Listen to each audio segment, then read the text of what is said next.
Bonsoir, mesdames et messieurs. Alexandre Baudouin et François Trépanier qui vous souhaitent la bienvenue à cette autre édition de Sport Express. Monsieur Trépanier, mes hommaires. Salut, Alex. Écoute, je suis tellement content, François, parce que je fais la tournée des aubaineries dernièrement et je cherche ton coton ouaté. Et là, tu me dis qu'il y en a ici à Saint-Jean? Écoute, c'est le temps. Il y en a à Saint-Jean. Il y en a aussi chez mon ami Michel Croteau, qui a une aubainerie du côté de Brossard, Longueuil, Saint-Bruno. Michel en a en magasin. Il y en a également du côté de Saint-Jean-sur-Richelieu. Alors, c'est pour une bonne cause. C'est la Fondation Véro et Louis pour le spectre de l'autisme, pour les maisons qu'ils sont en train de construire.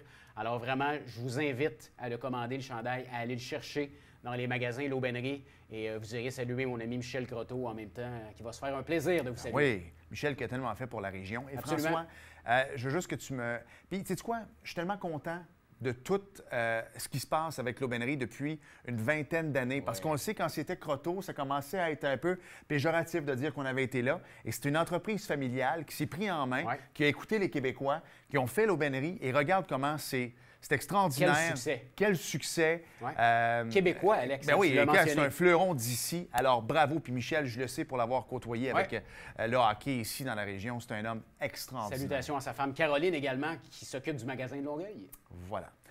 Je vais y aller à Saint-Bruno en quittant ou à Saint-Jean-sur-Richelieu, mais je suis content parce que je suis allé en fin de semaine passée puis il y en avait pas. Oui, il vient d'en recevoir.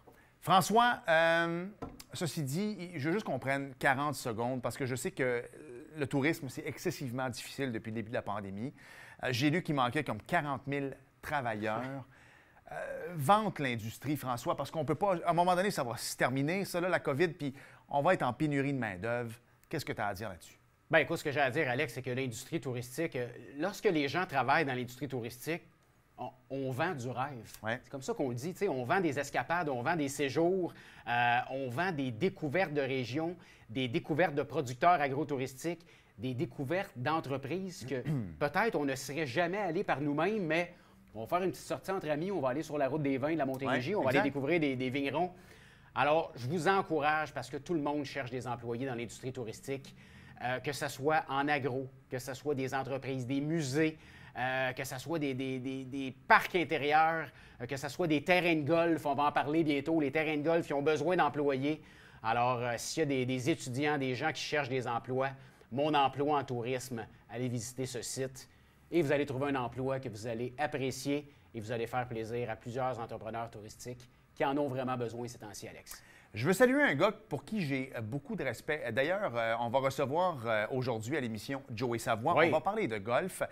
Et quelqu'un qui a ouvert le chemin pour lui, c'est un gars comme Jason Morin. Oui. Jason Morin, c'est un gars également qui est impliqué ici avec son papa. Ils ont un très, très beau terrain de golf. Jean Morin. Nomme-le, exactement. Les légendes. Mais Jean Morin, c'est une légende tout Absolument. court, qui sont propriétaires des légendes. Oui. Et je vais mettre mon masque, François, parce que je vais aller chercher un truc. Et il nous a parlé tantôt, puis il nous a dit, écoutez, boys, je reçois énormément d'appels depuis... La conférence de presse avait lieu à 13 h. Oui. Depuis 14 h aujourd'hui, je reçois énormément d'appels. C'est pas pour booker des départs, c'est pour en canceller, François. Ah, donc C'est là, tu prends ton bâton de golf, donc je vais mettre mon masque. Oui, mets ton masque, Parfait. exactement. Alors, puis tu sais, on est quand même, François et moi, des relativement bons joueurs de golf, là, puis je veux pas faire de pub, mais c'est quand même une belle compagnie. Ici, tu sais, on joue pas une fois de temps en temps. Et ce que j'ai pas aimé, François, c'est que, semble-t-il, que nous, les golfeurs, on respecte pas le 2 mètres. Et en passant, ce que je dis là, c'est mon opinion à moi. Là. Je ne demande pas à personne de la partager. C'est la mienne, mais quand même, je veux être poli dans C'est ce ta que je montée vais de lait dire. de la semaine. Exact. J'aimerais ça, François, savoir comment toi et moi, on peut être dans notre bulle ensemble. By the way, je vais me permettre cet anglicisme, Vas-y. François.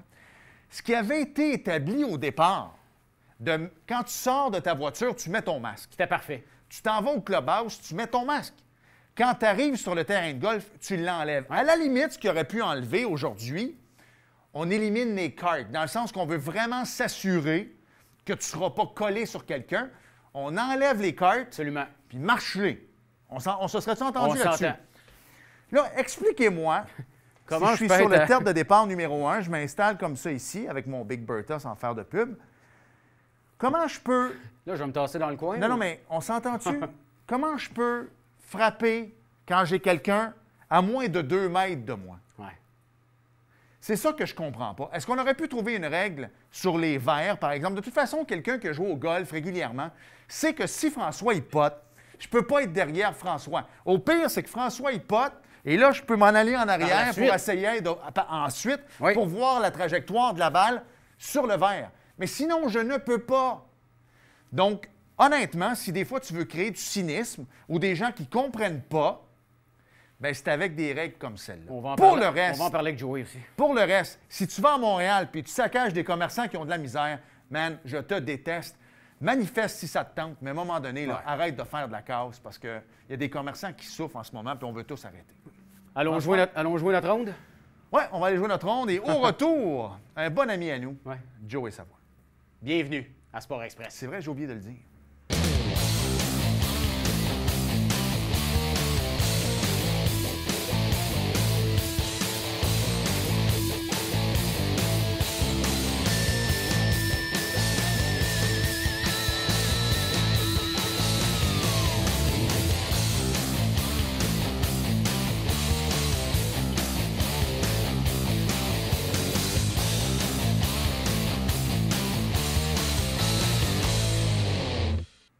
J'aime le décor de notre prochain invité. En fait, sincèrement, il s'est juste assis à l'extérieur, mais moi, ce que j'aime l'été, c'est de prendre un verre, François, et de m'installer sous mes petites lumières blanches. Oui, c'est vrai que c'est beau. Je trouve ça beau. Là, Mais on est en plein jour. C'est mais, son décor de quarantaine. J'aime ça. Joey Savoie est avec nous. Salut, Joey. Hey, Joey.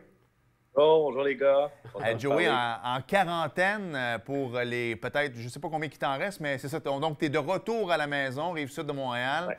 Dans le fond, c'est ça, toi, tu es arrivé de façon terrestre, puis on t'a demandé ton 14 jours? Oui, en fait, écoutez, je suis revenu 2 jours et demi environ par voie terrestre. Donc, après ma qualification pour le Mackenzie Tour en Géorgie, j'ai pris un test de dépistage COVID. Puis, par la suite, j'ai conduit les 18 heures me séparant de la Géorgie et le Québec. Puis c'est ça. Par l'entremise de mon séjour aux États-Unis, j'ai aussi eu l'opportunité de me faire vacciner. Donc, C'est fait. mais bon, ça ne m'exempte pas de quarantaine, cette affaire. Non, puis tu sais quoi, c'est ça que je trouvais parallèlement très drôle, c'est qu'il y a plusieurs journalistes du Québec qui ont couvert le Masters, Ouais, c'est qui vrai, hein? finalement ne le savaient pas. Donc, ils sont arrivés là-bas, et là, le monde ont dit, gars, si tu veux te faire vacciner, vas-y, puis trouve-toi quelque chose à faire pendant 2 semaines, parce que les autres, ils disent, va te vacciner, mais il faut que tu reviennes dans 2 semaines. Ouais. Alors là, ils vont se trouver d'autres choses à couvrir pendant ces 2 semaines-là, vont se refaire vacciner. Et vont ça va être revenir à la maison. Donc, on a beau crier des fois contre les États-Unis. C'est sûr que souvent, on criait contre Donald Trump, mais on a peut-être mis ça pire que c'était dans certains endroits aux États-Unis. Et là, avec l'annonce d'aujourd'hui au Québec, on Hey. rappelle, on est mardi, ça chiale un peu contre François Legault concernant le golf, justement. On va y revenir tantôt. Je vais vouloir avoir tes impressions là-dessus, Joey. Oui. Félicitations d'abord pour le Mackenzie Tour, PGA Canada. Ça, c'est une très, très grosse nouvelle. Ouais. Et je ne sais pas pour vous autres, les boys, mais souvent, on parlait de PGA Canada. C'était bien. Il y avait quelques joueurs issus du circuit qui sont allés sur la PGA. Mais là, depuis quelques années, le golf canadien se porte très bien. Connors qui a fait un trou d'un coup pas plus tard que la semaine dernière. Et là, on se dit, tabarouette, quand tu arrives sur le circuit canadien, c'est pas un circuit de 4e, 5e, 6e ordre. Là. Quand tu arrives sur le Mackenzie Tour, attention, tu es dans les ligues majeures. C'est pas juste des joueurs canadiens. Ben non non, plus qui définitivement, c'est des joueurs de partout dans le monde. Là. Ben oui, non, je veux dire, c'est un circuit de développement menant au plus gros circuit au monde. Tu sais. On pense à des joueurs comme Mike Weir, tu sais, Corey Connors, a joué sur le Mackenzie Tour, Adam Hadwin, Nick Taylor, Aaron Wise, Adam Long. Tu sais, c'est tous des joueurs qui sont passés par le Mackenzie Tour pour être et même gagnés sur la PGA, donc gagner des majeurs aussi. Donc, vous savez, c'est un passage obligatoire pour plusieurs joueurs. Donc, en espérant qu'on ait une saison, là, d'ailleurs, là, mais pour l'instant, oui, c'est un circuit où le calibre est extrêmement fort. Là. Joey, parle-nous un peu du processus de qualification pour pouvoir te qualifier sur le PGA Tour Canada, Mackenzie Tour. Comment ça fonctionne? C'est plusieurs épreuves que tu dois faire parce que, écoute, c'est pas tous les Canadiens qui essaient de faire le PGA Tour Canada qui réussissent à le faire. Si tu nous parlais un peu du processus. Bien, la façon que ça fonctionne pour faire le PGA Tour Canada, il faut que tu t'inscrives évidemment aux différents sites de qualification. Il y en a 6 ou 7 à travers, surtout majoritairement les États-Unis, puis une au Canada. Puis, bon, tu fais une liste de tes priorités de sites de qualification, donc 1 à 7. Puis, c'est un classement. Donc, tu reçois ton site de qualification à peu près 2 mois avant ta qualification, tout dépendant où tu t'es inscrit. Par la suite, lorsque tu arrives à la qualification, il y a à peu près 100 à 110 joueurs. Pour cette année, 6 spots. Donc, c'était extrêmement serré. Puis, pour 6 spots, puis le classement 7 à 25 ont un statut conditionnel. Donc, c'est moi, j'ai eu un statut conditionnel en finissant 10e. Ouais. Donc, j'ai ma carte. À savoir si je vais jouer tous les tournois, ça, je ne le sais pas encore. Puis c'est ça. En fait, c'est ça. C'est très, très serré. Les autres années, les années précédentes, avant la COVID, c'était peut-être 15 à 20 joueurs qui avaient leur statut complet, mais étant donné la pandémie, ils ont été obligés de restreindre le nombre de places parce qu'ils avaient déjà fait des qualifications l'année passée. Donc, ils avaient déjà sécurisé un nombre de spots pour un certain nombre de joueurs.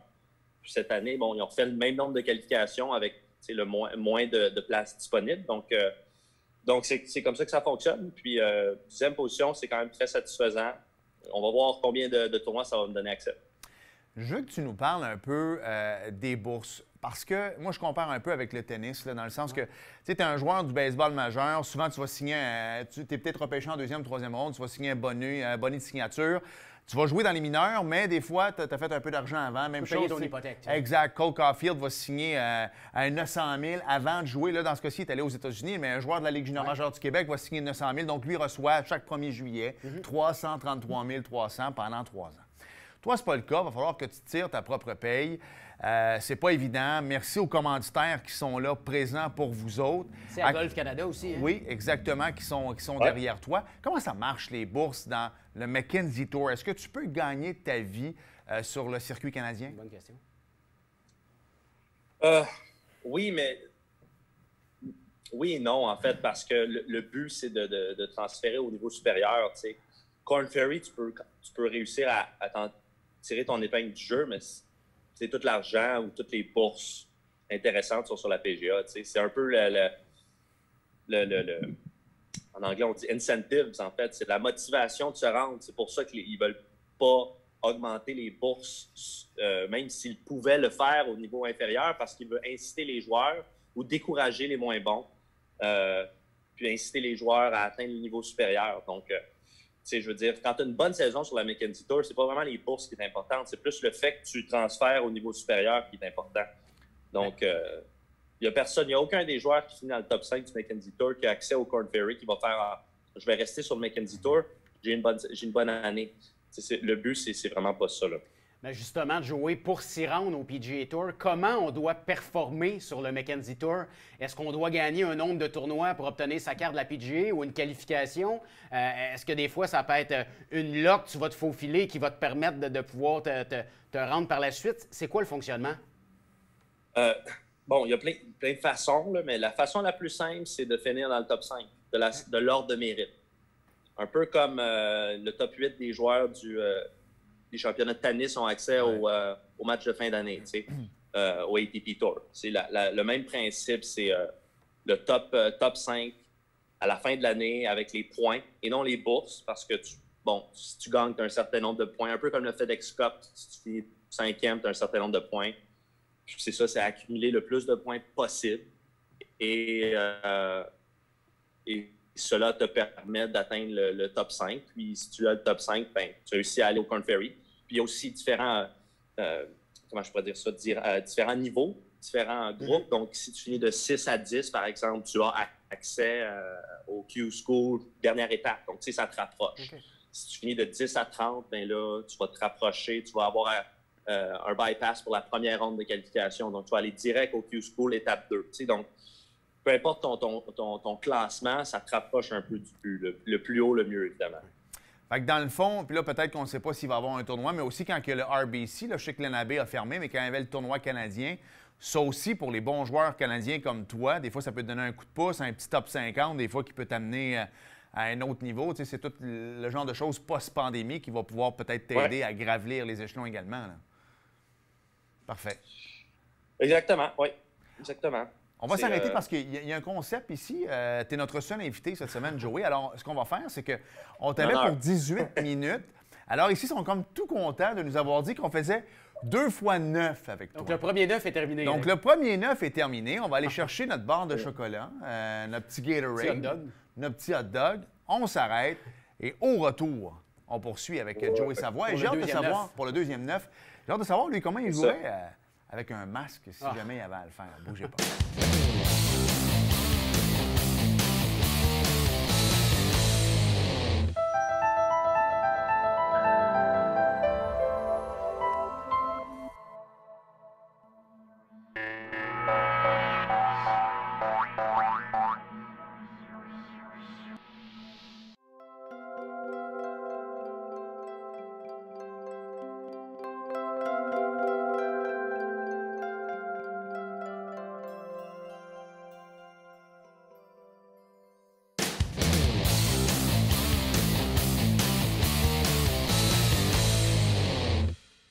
Nous sommes de retour à Sport Express, donc avec Joey qui a changé de neuf, lui aussi. Il était rendu... Changé de décor. Exactement, à l'intérieur maintenant. Bon, Joey, il y a eu quelques petits règlements qui ont changé au niveau de la santé publique pour le golf. On va y revenir tantôt. Je veux qu'on se laisse quand même 2-3 minutes là-dessus. Tu l'as dit d'ouverture, par contre. Vous n'êtes pas trop certain s'il va y avoir une saison. Pour un gars comme toi qui a beaucoup d'espoir pour la saison 2021, est-ce que ça crée un stress supplémentaire? Je sais que tu ne peux rien contrôler, là, mais tu es prêt, tu es revenu au Québec justement pour avoir une belle saison sur le Mackenzie. Si tu vois que ça ne change pas, peux-tu retourner de l'autre côté, te trouver des circuits satellites ou vraiment c'est ici que ça se passe ou absolument rien?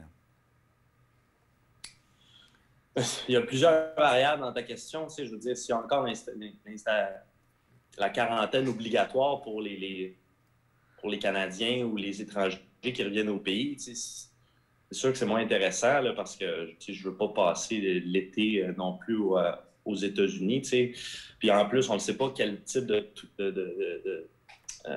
tour ils vont faire également. Donc, j'ai entendu des rumeurs qui vont peut-être refaire comme le Canada Life Series l'année passée pour les Canadiens, 4 tournois au Canada. Il y a des rumeurs aussi qu'ils vont faire un circuit Mackenzie Tour aux États-Unis, puis entre 4 et 8 tournois ici. Donc, il va falloir que je regarde mes options. Là. C'est difficile à dire pour l'instant. Joey, si on compare le Mackenzie Tour Canada, tu as joué sur quelques tours au courant de l'hiver aux États-Unis, tu as joué un peu partout, tu as fait des tournois à travers le monde. Si on comparait le Mackenzie Tour Canada à d'autres circuits que tu as fait, par exemple, aux États-Unis, est-ce que c'est comparable ou on voit le calibre de jeu est plus élevé ici? De tous les circuits de développement, le Mackenzie Tour, c'est le meilleur. Okay. Je veux dire, il y en a 3 qui mènent à la PGA. C'est le Mackenzie Tour, PGA Tour Canada, PGA Tour Latino, puis PGA Tour China. J'ai jamais joué en Chine, j'ai jamais joué en Amérique latine, mais de ce que j'ai entendu dire, c'est le meilleur circuit, c'est le Mackenzie Tour. Donc. Puis, étant donné que la Chine est cancellée, puis le Latino, je veux dire, pas tous les tournois sont joués, tous ceux qui jouaient ces circuits-là se ramassent également au Canada. Donc, oui, ça serait définitivement le meilleur des circuits de développement. J'ai une question pour toi, question gazon. Je sais que quand on part du Québec puis que tu vas jouer dans les circuits universitaires, tu fais un petit saut parce que c'est pas le même type de gazon, mais par contre, tu t'habitues, tu joues dans la NCAA. L'Américain là, qui part des États-Unis, quand il arrive au Québec, là, fais-tu un saut lui aussi? Est-ce qu'il se demande des fois quel genre de gazon c'est ça? Je sais qu'il y a certains terrains qui ont le même gazon qu'au Québec, mais la majorité de gazon est plus large ou c'est pas la même chose. Est-ce que souvent ils ont à s'adapter eux aussi? Oui et non. Je pense que l'adaptation est plus facile du Bermuda, par exemple, au Bendgrass ou au pas ici. Je veux dire, l'adaptation est plus facile de partir du sud au nord que du nord au sud, selon moi. OK, donc vraiment ici, quand tu joues sur le gazon qu'on a au Québec, quand tu arrives aux États-Unis avec le gazon plus large, des choses comme ça, c'est plus difficile à apprendre. J'imagine que tu n'as pas la même sensation peut-être quand tu fais tes coups d'approche ou des choses comme ça? Oui, un peu, effectivement. Puis bon, surtout ce qu'on appelle le Bermuda que tu parles, qui est le type de gazon typique là, au sud des États-Unis, c'est une adaptation. Je veux dire, il y a certains aspects techniques qui sont différents pour frapper des coups de short game, par exemple. Puis sur les verts, il y a à calculer aussi le grain du gazon qui a un effet amplifié dans des endroits où la température a plus d'humidité, de chaleur. Donc, oui, ça peut faire une différence, mais ici, on a moins de ces grains, de ce type de grains ou ce gazon très humide. Donc, pareil, ça devient peut-être plus facile lire les verts, par exemple. Joey, je veux que tu me parles un peu de ton association avec Golf Canada. On en a parlé régulièrement. Tu nous as déjà dit que sans Golf Canada, peut-être que tu ne serais pas où tu es présentement. Oui, le talent a toujours été là, mais ça prend des gens qui t'aident, des coachs, des physios, des médecins, des gens qui vont payer des fois pour toi. Parle-nous un peu de ton association avec Golf Canada. Comment ça se passe présentement? Ça se passe bien, tu sais. Écoute, moi, j'ai un support financier de Golf Canada depuis à peu près 3-4 ans. Tu sais, j'ai eu la chance de voyager un peu le monde avec les ressources de Golf Canada. Puis bon, c'est comme c'est une petite famille. Puis je suis chanceux d'être avec ce groupe-là. Tu sais, j'ai rencontré du monde qui m'ont aidé. Et non pas juste financièrement, mais aussi en aspect technique, en aspect mental, nutritionnel, etc. Donc oui, c'est un groupe qui est important pour moi. Puis évidemment, si je n'étais pas sur le Young Pro Squad ou l'équipe Jeune Pro Canada, je ne sais pas si je serais tourné professionnel de prime abord. Là. Donc oui, c'est extrêmement important. Je veux qu'on parle de Dr Arruda et de la santé publique qui ont... ça n'a pas passé inaperçu. Écoute, si tu veux créer du cynisme dans la population, je pense que ça, c'était une des choses qui va alimenter et mettre de l'huile sur le feu. On le mettra pas en boîte, on va l'user tout de suite. Non, mais sauf que, tu sais, le port du masque, parce que pour l'instant, tu es en quarantaine, ça ne te touche pas. Sauf que demain matin, mais que ça soit réglé là, dans 10 jours, puis que tu veuilles aller pratiquer, puis que tu veuilles jouer des rondes de golf, ça va t'affecter, Joey. Donc, à quel point un masque, on s'entend, là? Moi, je me vois pas jouer avec ça, mais, tu sais, de dire que les golfeurs ne respectaient pas le 2 mètres en plus, à part sur les verts, où on aurait peut-être pu trouver une solution. Puis un golfeur émérite comme toi sait très bien que souvent, tu peux pas être proche parce que tu peux analyser le coup roulé, mais quand la balle est partie seulement, donc au départ, tu n'es pas collé sur la personne. Est-ce que tu penses que là, on est allé un peu trop loin? Puis je parle de ton sport. Je parle pas des règles en général, là, je parle du golf ici, Joey.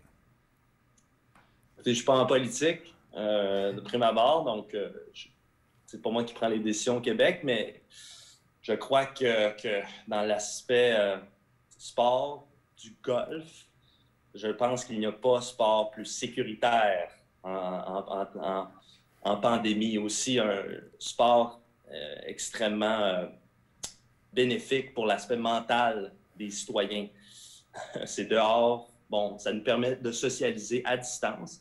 Et selon moi, l'aspect du masque, c'est lorsque nous sommes à l'intérieur de 2 mètres, il faut porter le masque. Donc, sur un terrain de golf, ça devrait être le même principe. Si on a vraiment besoin de voir une personne à l'intérieur de 2 mètres, bien, le masque devrait être porté.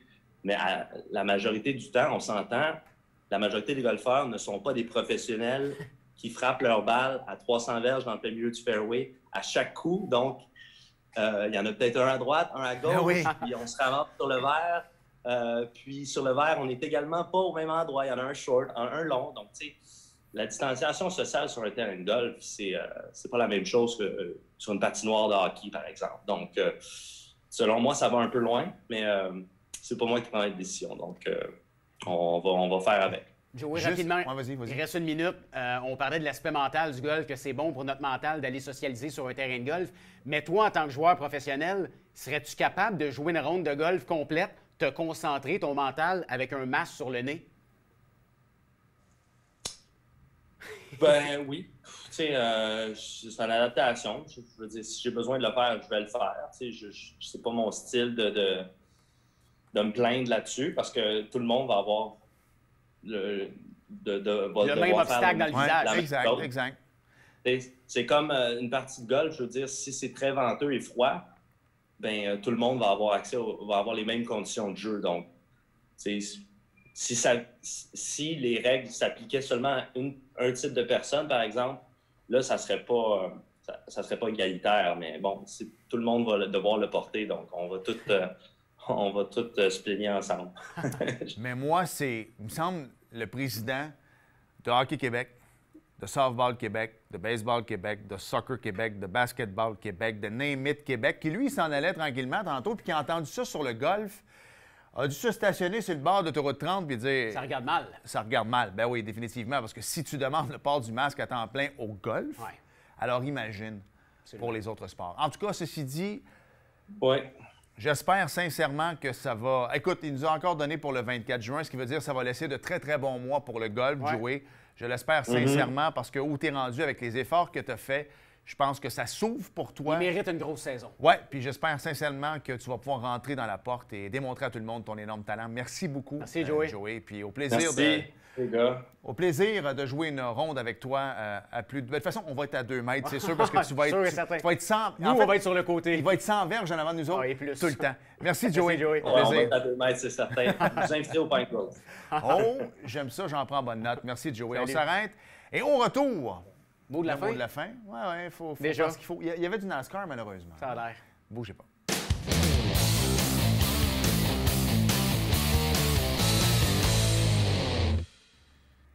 Est-ce que... Moi, je déteste faire des entrevues avec Joey Savoie parce que quel jeune homme extraordinaire. Articulé, hein? Articulé, tu dis? Ah, absolument. Non, mais sincèrement, on a l'air de quoi, nous, revenir après une entrevue comme celle-là? Et tu devrais voir comment il est articulé sur un terrain de golf également. Ah, j'ai tellement hâte de jouer. Il a dit Pine Grove, hein? Ouais, Quand ça ça va va tomber revenir dans à le la d'un saut, hein? Oh, que non, moi. Hey, François, il y avait du NASCAR. Parce Oui, que tu ça a sais que l'air. pendant la fin de semaine sainte, parce que c'est tellement un sport puriste aux États-Unis qu'on n'a pas coursé. Hein? Par contre, on est revenu en fin de semaine passée. C'était du côté de Martinsville. Oui. Alors, c'est Martin Truex Jr., François, qui l'a remporté. D'ailleurs, salutations aux gens qui vont jouer au bingo dans les prochaines minutes. Alors, on vous salue. Il y a toujours une pénurie de cartes, Alex. Hein? Pour vrai. Ouais. Et Bruno, là, Ouais. il est le sexe symbole de la région. Il se fait attendre. C'est incroyable. C'est incroyable. Il y a des line-up pour lui. Tu dis, Ouais. il est le Michel Louvain des années 2021. D'ailleurs, nos pensées à Michel. Oui, là, j'ai Louis qui m'a communiqué l'information à l'oreille. Bruno signerait des autographes. Es-tu sérieux? Ouais. Wow! Wow! J'aime ça. Bon, vas-y pour le NASCAR. Là. Alors, c'est ça. Martin Truex Jr. a terminé premier, comme Bruno est premier dans le cœur de ces dames ici dans le Haut-Richelieu. Chase Elliott deuxième et Denny Hamlin troisième. Prochaine course, François, ce serait à Richmond, en Virginie. Et regarde, on voit ici à l'écran, regarde qui a terminé. J'ai aimé. Est-ce qu'on a déjà parlé de lui? Corey Lajoie. Corey Lajoie. Ouais. La Joy. Le Joy. Oh, yeah. Lui, il a terminé 37e, juste devant Ryan Preece. Accident, tous des Et, accidents. Ryan Alex. Keselowski, ça n'a pas été sa course. Non. Merci François. Merci, Alex. J'adore ton chandail. La semaine prochaine, je mets le mien. Prochaine course, c'est où déjà? Martinsville. Non, Richmond. Et en voilà. Virginie. Merci à vous d'avoir été là. À la Salut. semaine prochaine. Bye bye.